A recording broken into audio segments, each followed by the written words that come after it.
Good afternoon, you mighty warriors of God. I just wanted to share something with y'all, and evidently this is going to be powerful because this is like the third time I've tried to make this video to share what God is really stirring in me right now. So Sunday morning, Pastor Parrish brought a powerful word.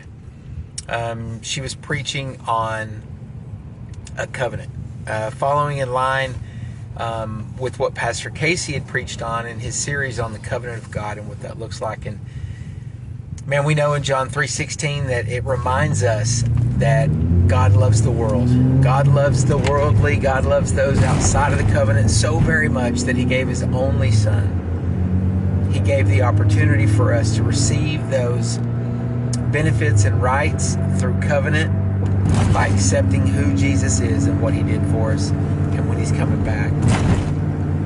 But it was powerful for me because, like I said, I've always struggled with the understanding that how could God love us so very much, but then we be in a position that don't accept him, be in a position of eternal separation.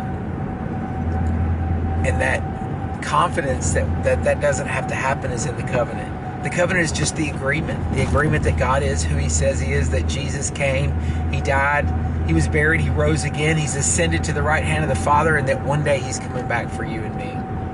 And to live a life in such a way that it glorifies God.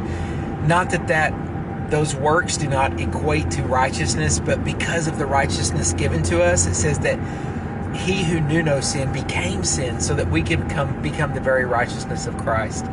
That righteousness is what produces the good works. It's not my good works produces righteousness.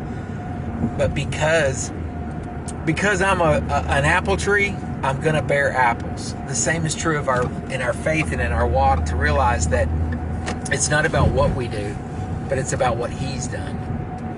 You know, and I think about the covenant and what that looks like, and it's there for everyone. But Jesus is the only way.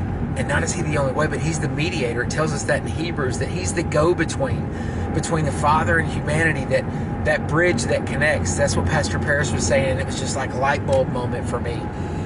I see Jesus laying there, being ready to be nailed to the cross, and he lays his arms out on the cross, not just in a position to be nailed to that cross for our salvation, but reaching out to humanity.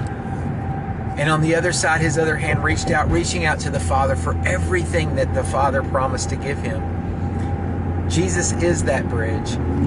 He's more than just a bridge. He's the only bridge. The only way that you can get to the Father is through the Son. And man, it was just powerful for me, and how much he loves us.